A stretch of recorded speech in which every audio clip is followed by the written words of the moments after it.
y'all. Welcome to another episode of Women of the West, the podcast exploring the lives of the unsung female heroes of the West.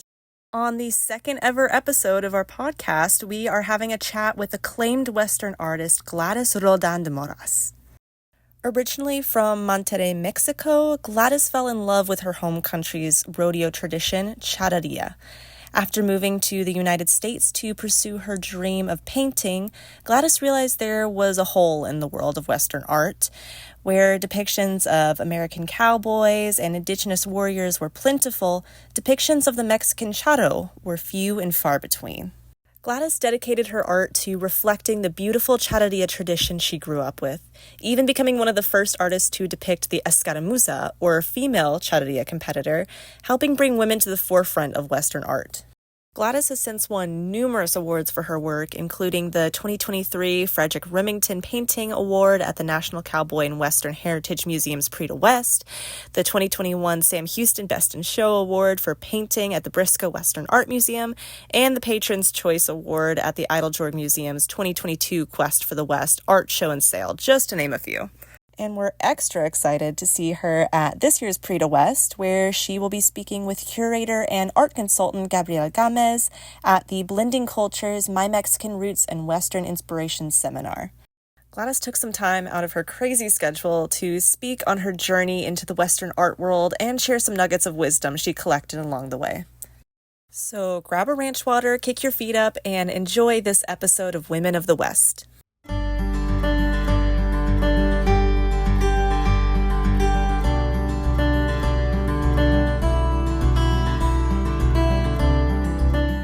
So it's wonderful to speak to you again. We loved hearing about you or hearing from you and your work at the Briscoe's Night of Artists in March, and we're really excited to see you at Prix de West in June. So it goes without saying you've got a busy season of art shows and everything ahead of you. What would you say is the thing you're most excited about for this year's Prix de West?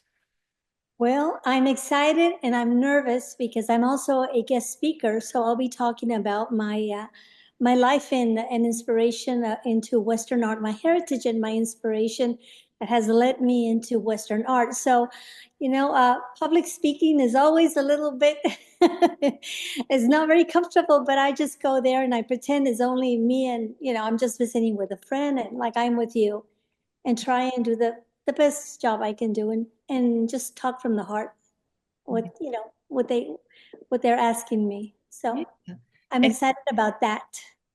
we're excited too. And you've been honored at a plethora of award shows. Like you've been to a bunch of award shows over your career. Do you have like a favorite moment from an art show or an award show that you've been to? My good. Well, yes, I've been very blessed to have received many undeserving awards, but there's a couple that stand out. It's actually it's from the Prix de West. My first time participating in the Prix de West.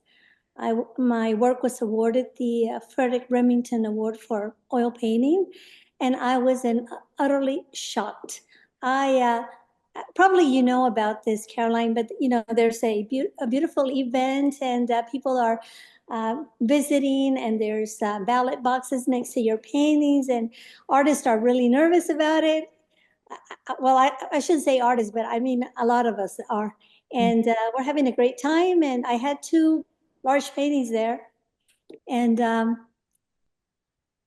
I finally saw people put in names into the boxes. So I was like, okay. Then I found that they had found a home, so I was very relaxed, and I said, okay, well now it's time for me to enjoy the wonderful dinner that they served there, and I get to see who won what and hear people speak. And so I was sitting there, and I was sitting next to a wonderful couple that I will not name, but because I don't have a permission to name her.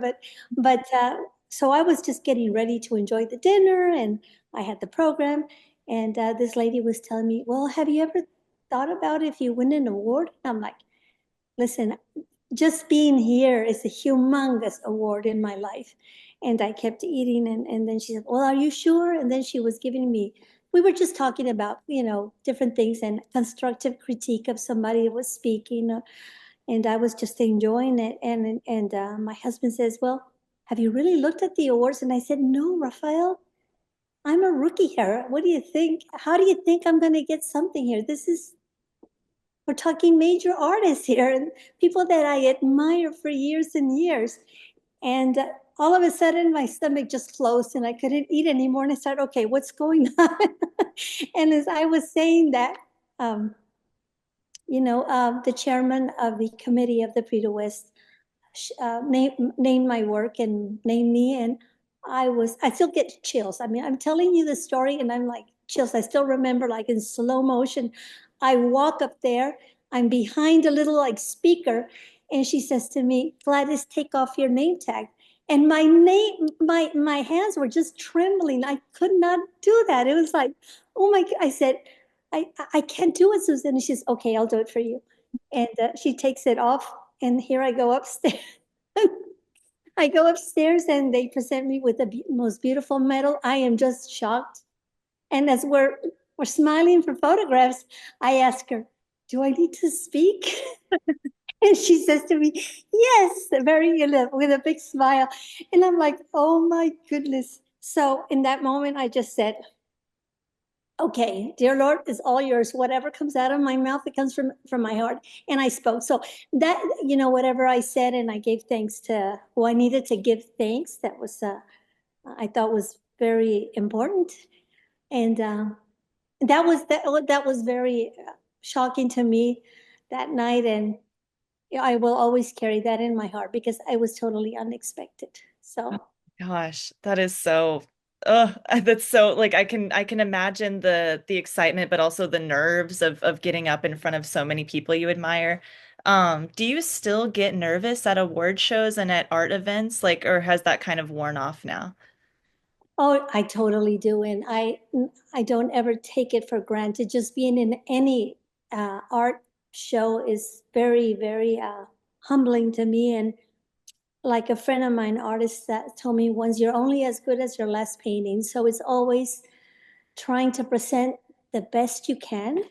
Um, uh, but it's always nervous. I'm very happy to be there, meet people, and say hi to my friends, because many of us, we just get to see each other at these shows every year, every couple of months.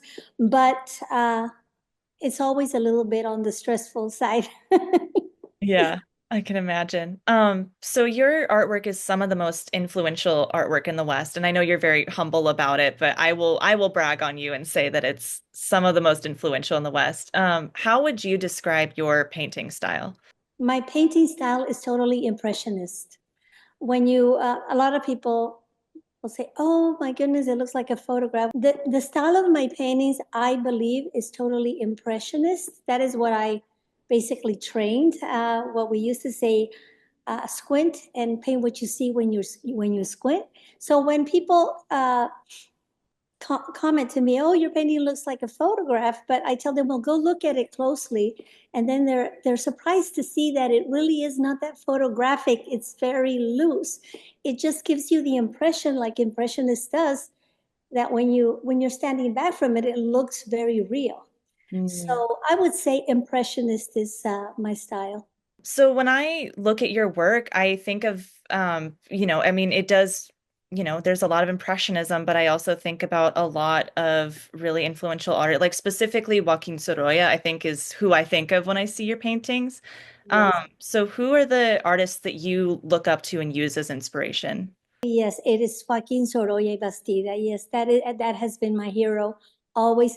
Not only as an artist, but if you know a little bit, for those that know more of his personal life, I also admire his family life. He was very devoted to his wife and family. But Sorolla, over Sorolla. and over, and of course, it's the Sargent and Zorn, and but mostly it's the Spanish artists from the time of Sorolla and before that I really admire, el costumbrismo. That's how I ended up painting this subject matter, because I was looking to paint women on horses. And I said, well, I just can't go to Spain right now and paint Andalusia and all of these beautiful ladies.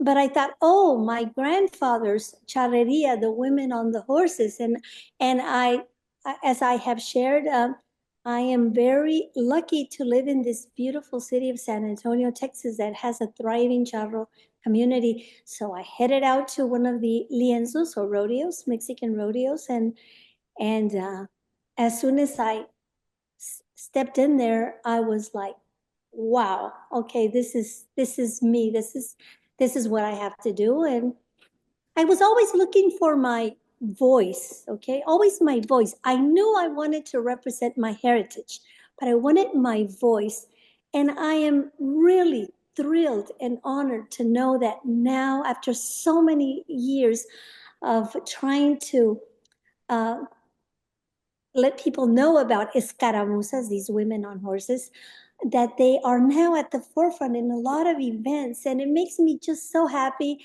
And also to know that they're getting the support of, some scholarships and grants or things like that makes me so happy because they work so hard at what they do. So, And you have a personal connection to charreria, right? Your grandfather was heavily involved in kind of making it the national sport of Mexico, right?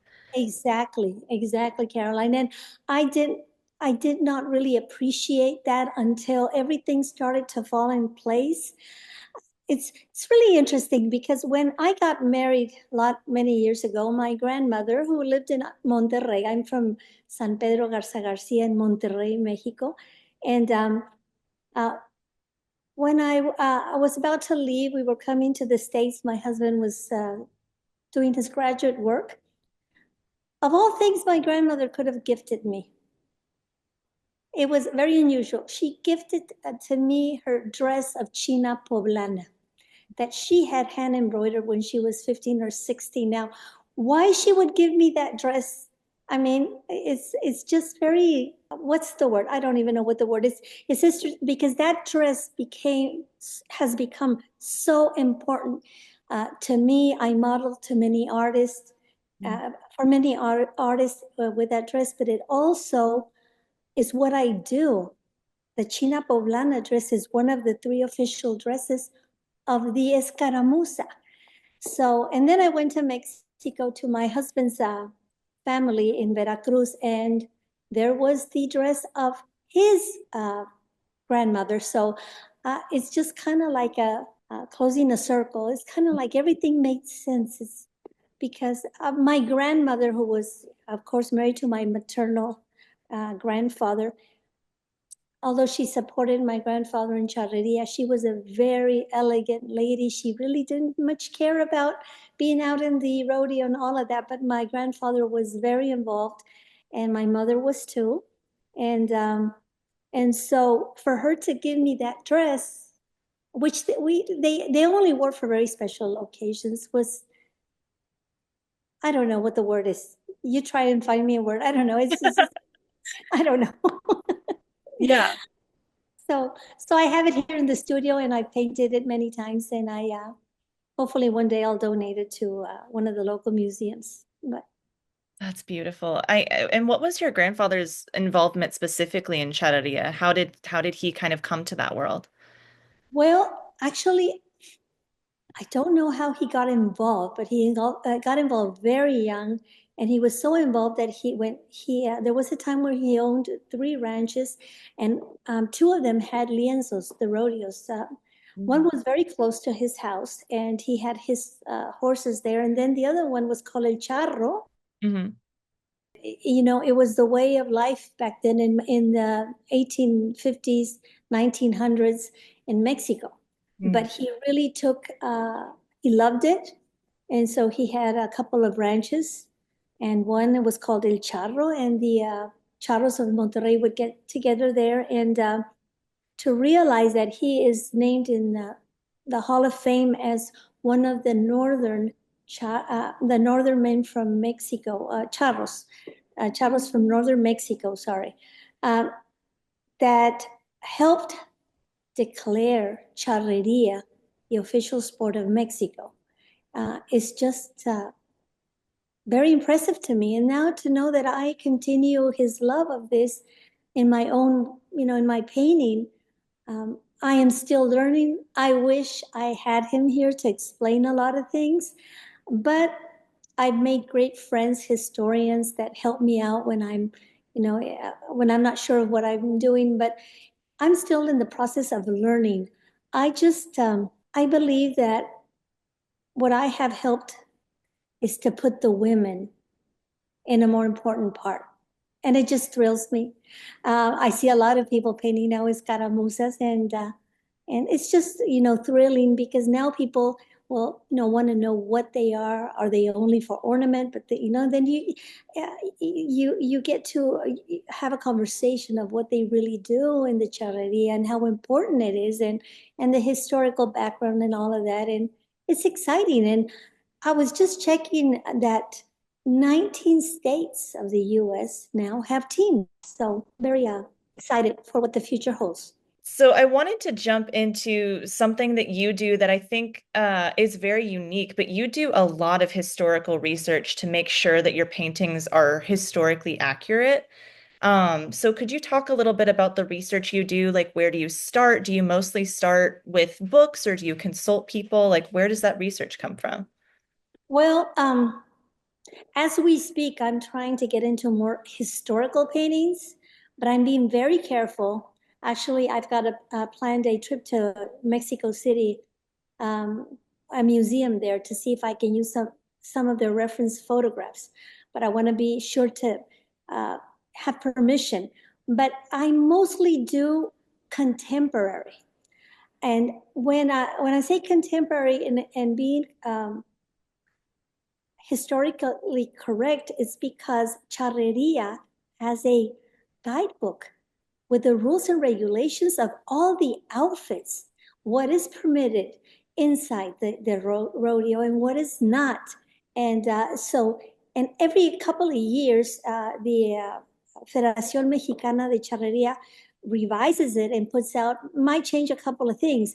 So these teams have to be really careful that if they are competing, that they need to follow these rules and regulations, men and women. Now, when they're doing a parade or just an exhibition, that's different. They can adorn their horses any way they want, and there's more flexibility. But still, what I have tried to do is represent the charro the way it should be, so that these paintings will be historically correct. I'm looking into historical paintings, and things as simple as what was the color of the pants of the charros? What was the material? I mean, we have black and white photographs. And then I want to make sure that I am as close to reality. So I'm going with a friend to Mexico City to do some research. But I think it's a great responsibility, Caroline, because that's where I think that I came into the Western art world, is that I noticed that not only the artists but the collectors were very knowledgeable of what in the Western art about Native Americans and their outfits having to be of this tribe and not this tribe, or the outfits of the cowboys having to be this era, or the guns or the saddles. Very knowledgeable and curators. But when it came to the charreria, and I don't want to blame it just on artists. I could also say it. Some of it is influenced by Hollywood. Mhm. It was just a mixed match of a mariachi and a charro, and the outfits were wrong. So I said, okay, well, this is something I am going to try and represent correctly and understand. And like I said, I'm still learning. There's things I'm still learning. Uh, uh, I have these great uh, people, very important people in the charreria that I'm able to get hold of and ask them, hey, what do you think about this? What do you think about that? And try to be as respectful and careful as I can, just the same way they are with Native Americans and with the Western cowboy. Why do you think it's important to accurately reflect the cultures that you paint in your paintings? Well, because when you think about charreria, is the official sport of Mexico. How many millions of people there are in Mexico? And I can't remember how many millions, but I Mhm. don't remember off the top of my head. But there's only like 200,000 charros. That's a minute uh, amount of charros. And they are trying to do this, preserve the essence of charreria. And so they're working really hard against Hollywood, against new fads, against people mixing, just putting a girl on a horse and calling her an escaramuza. They can call her any other, but not an escaramuza. So I want that these paintings that I do be historically contemporarily correct, so that one day, God wills, they'll end up in a museum that they represented what we actually did now here at this age. And then I'll go into the, eventually into the historical. But I believe, just like my wonderful friends, Western artists, are doing with their own subject, um, that's what I'm trying to do now. Having said that, I totally respect and admire those artists that are doing a contemporary spin on all kinds.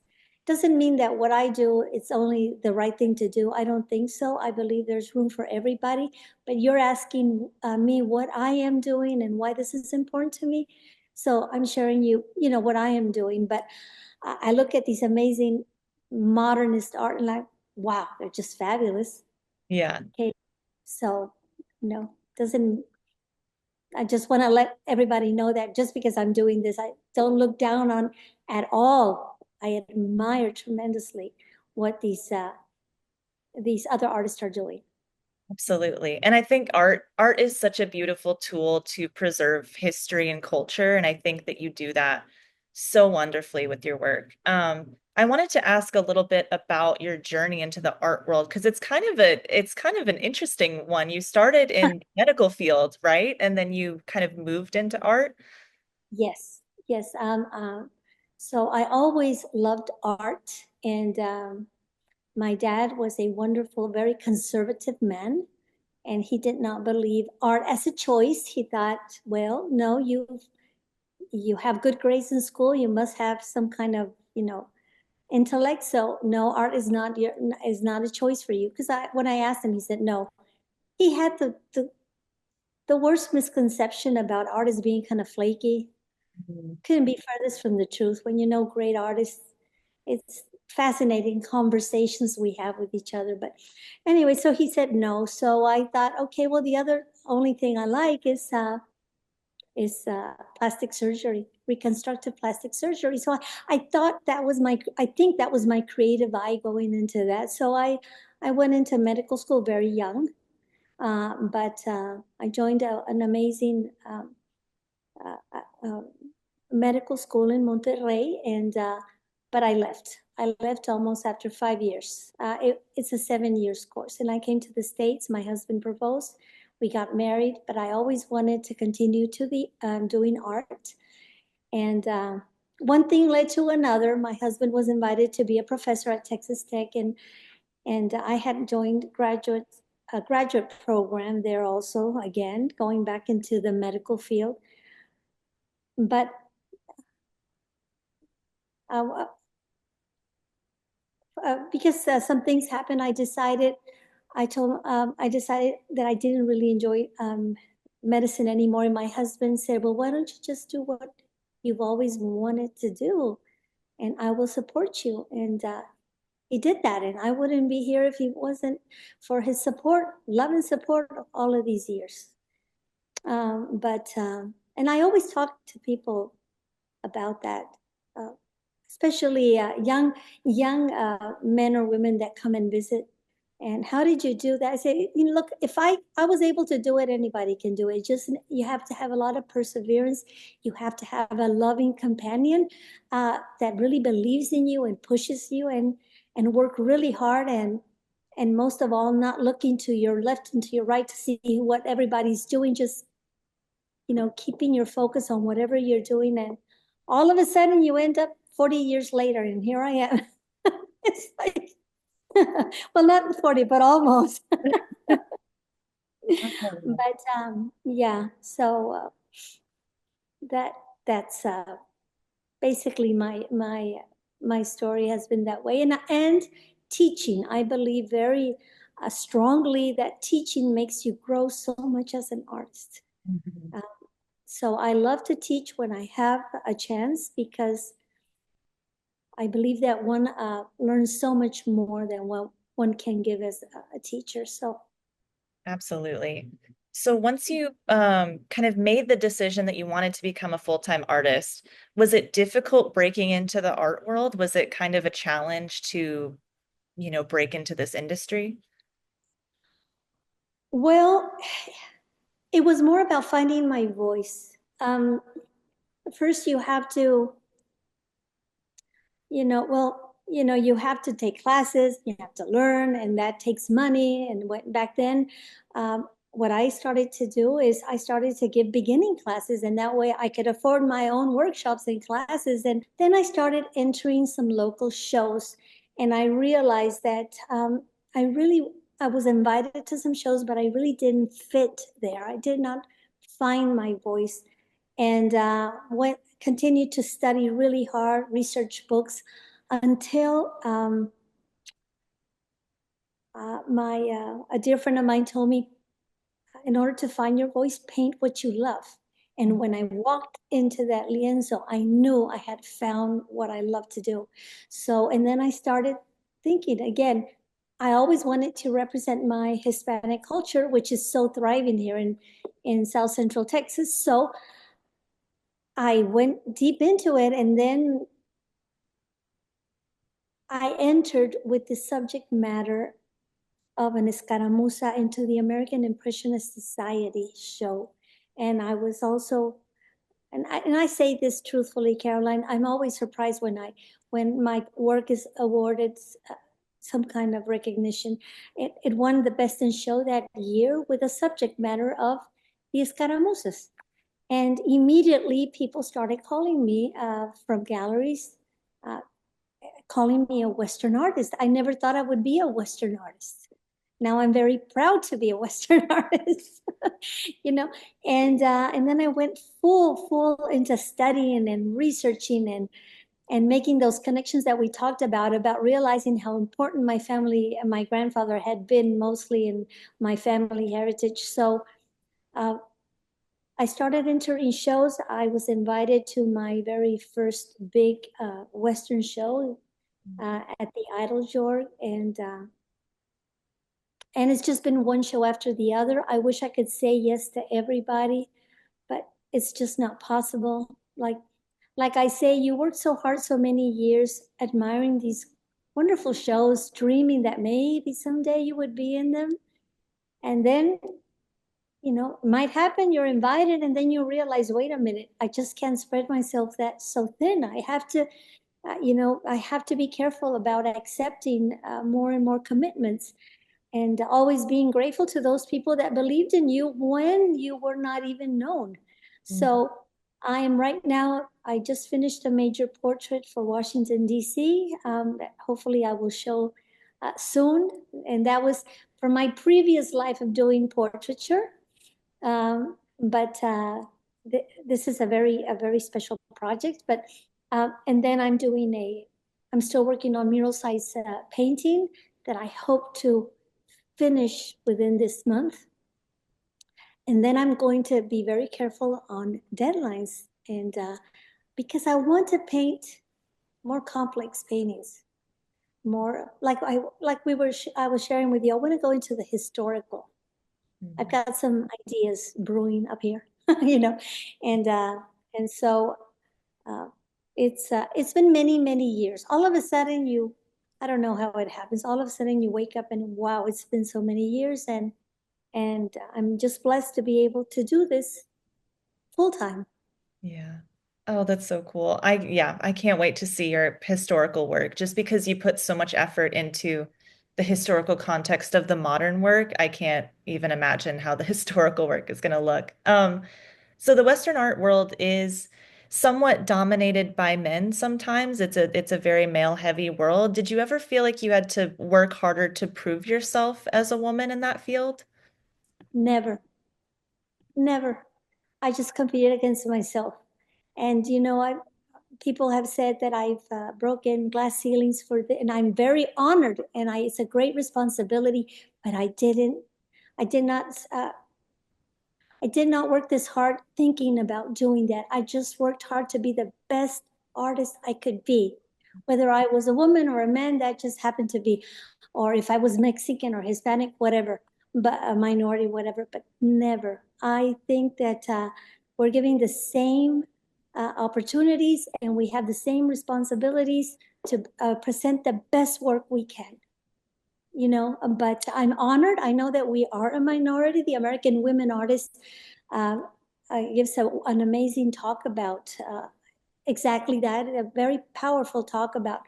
They have a slide presentation where they'll show a museum. I won't give it all away, but so that maybe someday y'all can see it. But they show the whole museum, and then they say, well, let's erase all the men's work and see how much percentage of women's art are in a museum. And I'm not sure what the percentage right now, might be a little bit higher, but I think it was around 5 and 6%. So I think we just need to work hard. We have the opportunities now, so it's up to us to work hard. And I was just recently in a show, and somebody commented, I guess, commented, well, there's only a men won this year. And I said, well, men won, though. We weren't good enough. We need to work harder then, if that's the case. So no, I never did it like that. Now I know it's a great responsibility. Now I know that I need to inspire and look at when young artists come to see me and really talk to them about my journey and what I think. Uh, well, my advice, my advice is just me. Other people, there's so many ways to get to Rome, like they said, like Hmm. they say. So how I've done it, and but yeah, I never sought out. It just happened, and yes, Yeah. it's been quite a ride. It's been quite a ride. Yeah. And I think that's a great mentality too, to just compete with yourself and just kind of compete with the past painting and continue to work. That's a beautiful way to work up. So could you walk me through your painting process a little bit? Like how do you set up? What things do you need? Do you have like a song or some music that you put on? How do you start painting? Well, it's funny you would say song, because when a lot of us artists, I know because I visited with so many there, we're feeling a little bit uninspired. In my case, I can either go into a museum and get inspired again, because this is what I think in my own naive little world. I say, I've always thought, this is how I thought. It's going to sound kind of weird, but this is how I would look at these paintings, these beautiful paintings, and I said, this person once was a student and had a dream, Mm. and they made it here. So who's to say that if I don't work hard one day, my paintings will be hanging here? That's inspiration to me. You try to look at the artist as a person and say, they were they were on this road of painting, of learning once. Why can't I try and do it? So, that's one thing. Another thing that I do is I go to a concert, and I'm very eclectic on my likes.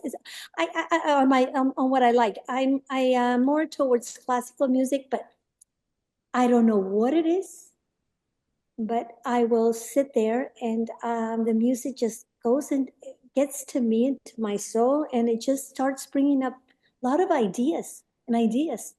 And I've got many ideas of what I want to do after, during a concert, music. And so once I've got that, whether I'm going to set it up and I'm going to look for a model, or I'm going to head out somewhere, it depends. And if I'm going to go to a rodeo, a lienzo charro, um, I'll take my cameras, I'll take my push-out box, I'll take my sketchbooks, and I'll take my iPhone Mm. also, because I do a lot of recording of Mm. audio. saying, technical terms. I saw this, I saw that, in case I don't have time. Because when you're in the middle of a activity, it goes so fast. Mhm. So I will do audio notes. I will do handwritten notes. I will do my sketches on my push-out box. I will take my camera, and then it might happen, or I might be looking for what I know I'm looking for. I might just run into a scene and I say, this is what I like. And then when I have all of that, I come to the studio. In that case, when I come to the studio and I do some sketches, I do some color washes, trying to get the effect I want. And then I decide to go as, how big or how small. And other times I will invite a young lady to come and pose for me, or uh, it depends on what I'm painting. But for a painting like what's here behind me, I had to go and paint on location the facade of the wonderful mission of San Jose here in San Antonio. Many times I went and I painted it looking for the right uh, sunlight effect that I wanted. I love to paint Mission San Jose. And I did that. Then I went and I painted the girls and drew the girls and photographed the girls in another event. And then I looked for I researched to make sure that what I was doing, putting these girls there, actually did happen, because this is it's a mission, it's guarded. You don't just come in with horses in there, but there has been through the years events. So I want to make sure that if I were to put these girls there, there was a reason, and that had happened once through the years. So, um, I work in many different ways, but sometimes I'll do a little, like I said, I did an audio because I be quicker. The problem with my notes is that they're English and in Spanish, so they're always mixed up. I write, but basically that's what I do. I wanted to be selfish for a second and ask about some of my favorite pieces of yours, specifically the Spirit of San Antonio, the one with the escaramuza and on a horse, and it's like this beautiful flourish of like pink and purple. And so where did the inspiration for that come from? Because I know you're in the background, there's also some San Antonio architecture, right? In that precise painting, Caroline, I thought, what represents to me what I am doing in art, the essence of San Antonio with what I've done. What is in the back is the same mission here, San Jose. But every couple of years, they give it a whitewash to preserve it. And I love to go and paint it or photograph it when it's that. And so what I did is I put together the two things that I'm known for mostly: the women on horses and the beautiful Hispanic flavor of San Antonio and the beautiful mission. And I wanted to create the spirit of San Antonio as seen through my eyes, or through my palette, through my brush. And so that is a very special painting for me. And I'm very happy to know that it lives in a museum here in South Central Texas. And because it was just a summary for me, it was condensing the beauty and how much I have learned to love this beautiful city here. And but because if you were to put the writer there in front of those doors, there's no way you would get that. So I use my artistic liberty to interpose, a design like that. If you know that painting has a special meaning for me, because that's what I did. I just went into what I love of the city, what I love of what I'm representing, and that's what came out. So How long did that take to complete? Was it like a big undertaking? no, I believe it's a 24 by 36, and maybe it took me 3 weeks or something like that between the drawing and, because I do, like I said, I do washes, I do drawings. Before I really go into the big canvas. It's interesting because I have collectors that come and buy a lot of my little sketches, And somebody just purchased those recently. Yeah, it depends on the complexity. And I'm going to tell you the truth, Caroline. I think that as I was just visiting with another artist last week, we were talking about that. He's much older than I am, but he says, Gladys, it just takes me longer to paint. I said, isn't that true? I think that as we get older, I don't know if we're more discerning into wanting to create more complex paintings, or it is truly that it takes longer, because I sometimes get to my studio at 6:30 in the morning. I don't leave until 6:30 in the afternoon. And I look at what I've accomplished and I said, that's all I did? Really? And I only took a lunch break. But, and I do recall years ago when I remember about 30 years ago, somebody offered me a show in Santa Fe if I was able to have so many, I can't remember how many paintings in a 6-week period. And I jumped to the opportunity and I delivered. But if somebody would to ask me that right now, I would say, no, I can't do it. But Yeah. that was a long time ago. Mm. So I'm not a perfectionist, but I do sometimes find it hard to decide that a piece of writing is done because, you always think like, oh, I could nitpick this and make this better. Do you have a hard time putting down the brush and like deciding that the piece is over? absolutely, that's a big problem. Knowing when to stop. So many, I think I have overdone. But I always have in the back of my mind a cartoon I saw. There's this a museum, and there's a painting of I guess an old master, and there's a cord protecting nobody getting close to the painting in the museum, and there's this old master dressed up in how artists used to dress up, and he's going underneath the cord, and he's painting on it, and he says, "Finally, I'm going to fix this." And I always joke because I don't I don't think well I should say anybody. This is me. I mean, if you bring a painting back to my studio, chances are it might go back to you different. You know, there was a collector that I visited once, and I was sharing with her this, and she said, "Well, it's like certain artists that I won't name had submitted a painting for a show, and I don't remember what show, but a great artist. He's a very fine artist, and he said he submitted the photograph of it, but when we got the painting, it had a big peacock in it." And I always laugh at that because that's exactly what I would do. I mean, uh, many times actually, I know that a lot of us artists are guilty of this. We have to submit photographs, and maybe the painting is not totally done. And, it takes a very finessed eye to see that we changed just a little bit. But yeah, that's a hard one. That's a really hard one, knowing when to stop. Mhm. And when I give classes to students and I'm going around from easel to easel, and I usually, tap them on the shoulder and say, I think you're done. Why don't you just leave that? And I recommend to turn it against the wall in their house, their studio, which is what I do. I turn it against the wall, and then I'll turn it the right side a couple of weeks later or days, and then I'll see it again and see if it needs, something added or not. But yeah, I hear your pain. I know it's hard. It's Yeah. hard.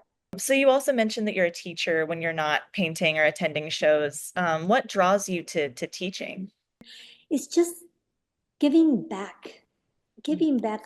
I feel a great responsibility in giving back because I am here because there was wonderful artists um, that were willing to share with me their knowledge. And I feel that it's a responsibility too to give back. So when I am able to, I love to do that and have that camaraderie and talking with other human beings, not just here by myself with my mannequins.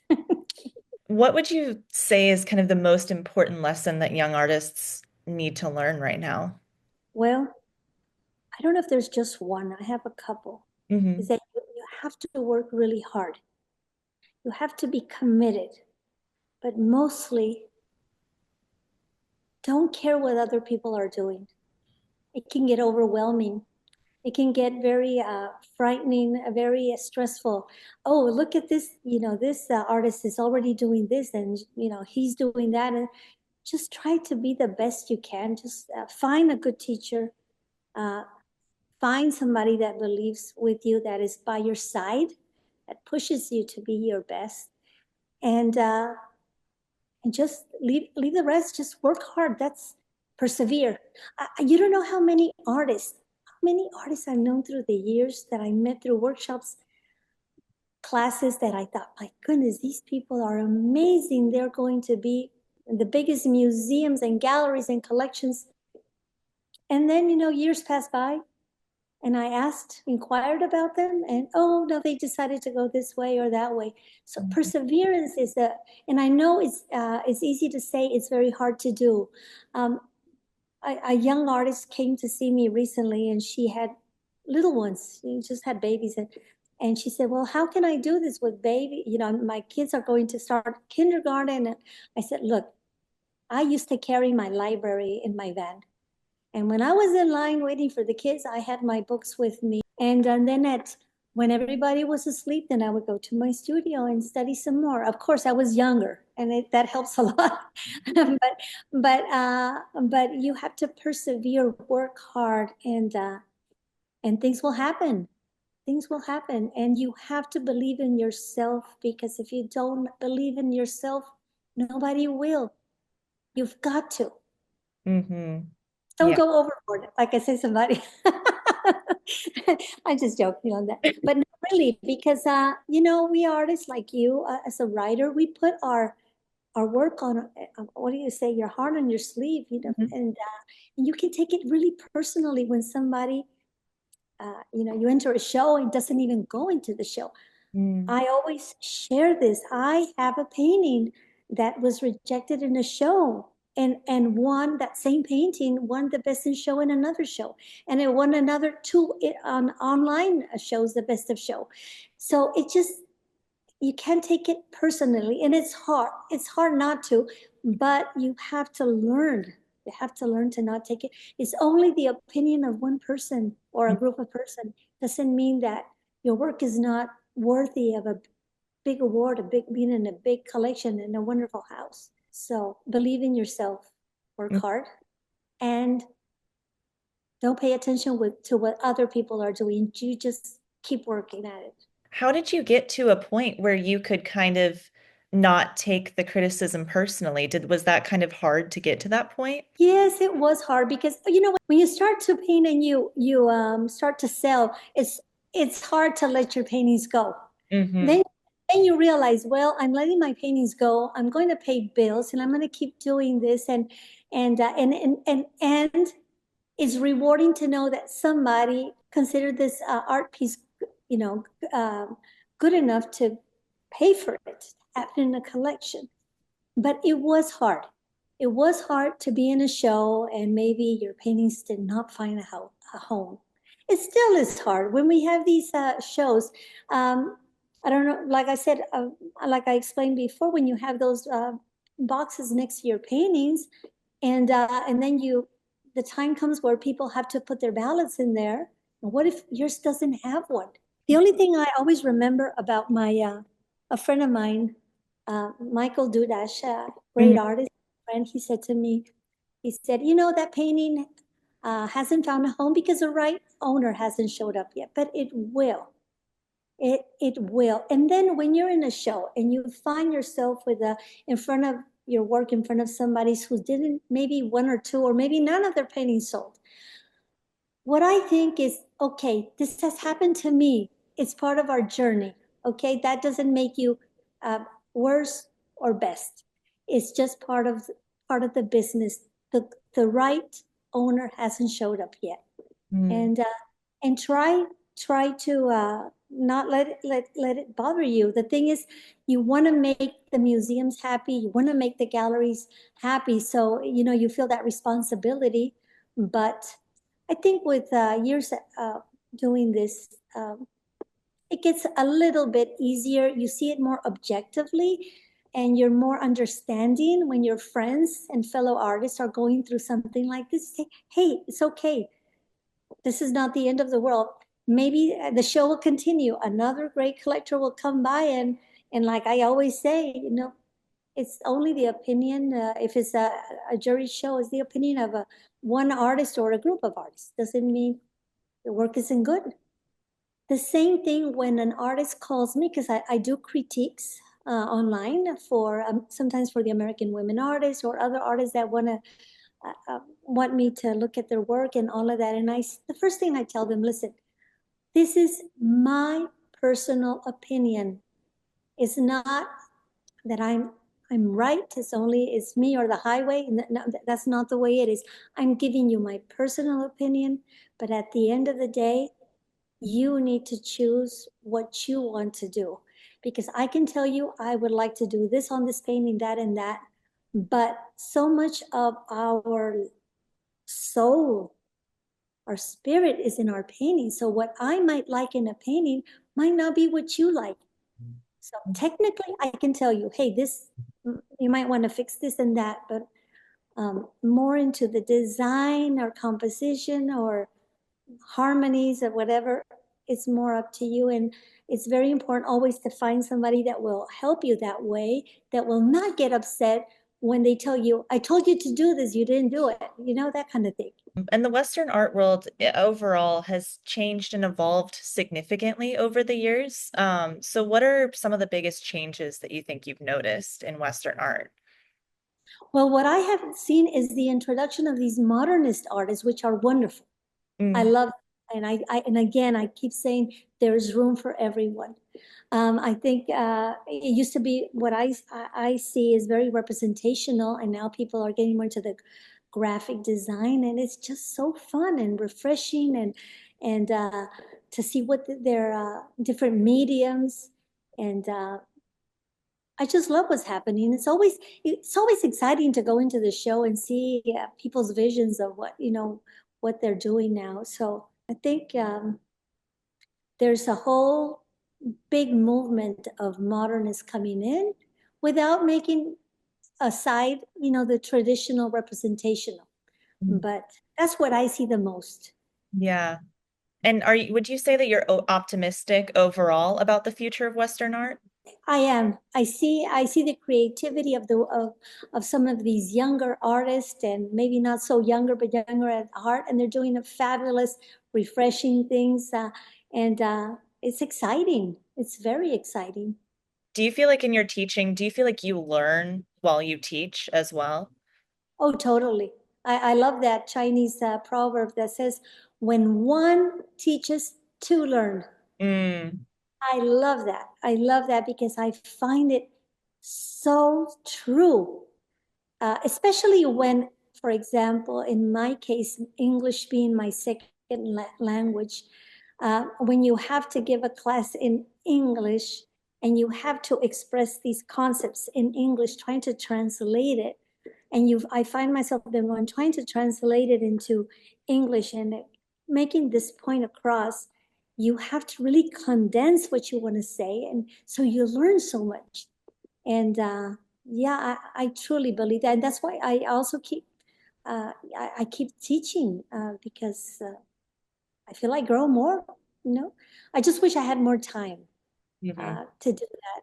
How do you balance living your life and being with your family and doing the things you love with working on your pieces?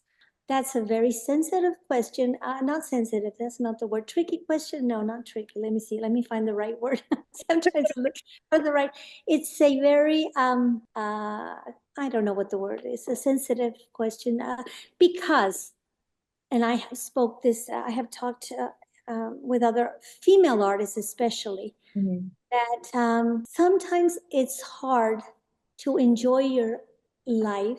This is the part that I don't enjoy about being an artist that much, because you have all these deadlines, and deadlines, and you're at a family gathering, and you're always thinking, I should be in my studio, I should be doing this, I should be in that. And then meanwhile, you have to stop and think, well, I'm living my life too. I want to have a life. I want to enjoy my children, my grandchildren, all of that.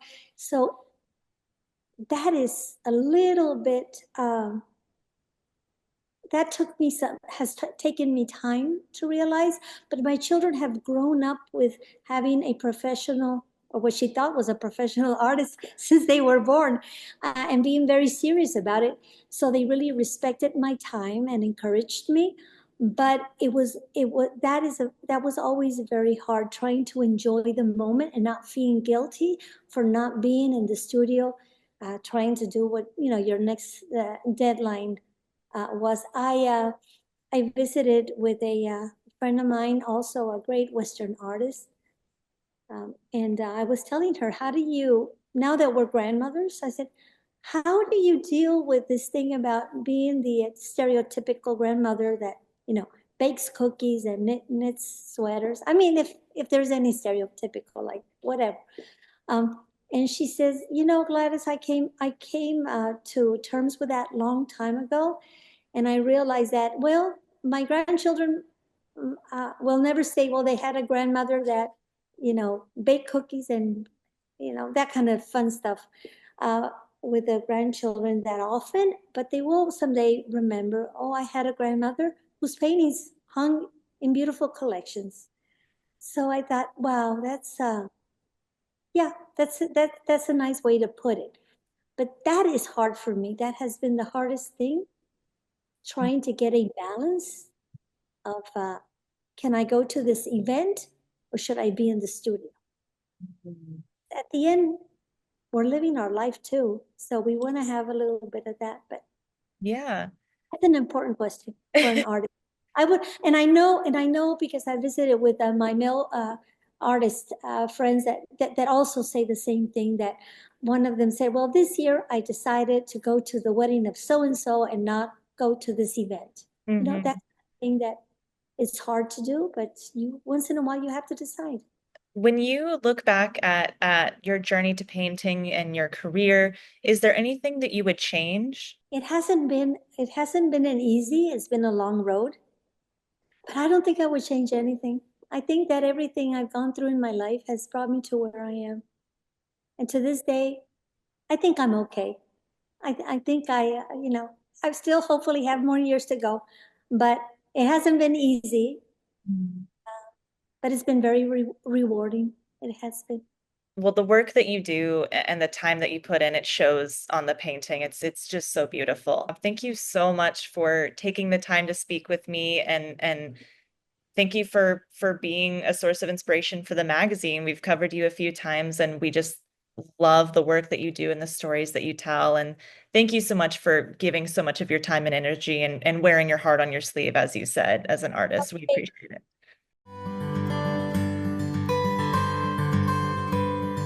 Well, thanks so much for joining us for our second episode of Women of the West. I've been your host, Caroline Kay, with Cowboys and Indians magazine. For more Western stories, feel free to check us out at cowboysindians.com, as well as our social media, Instagram, Facebook, TikTok, whatever your preferred form of social media may be, we'll be there. Until next time, keep your head up and have a wonderful day.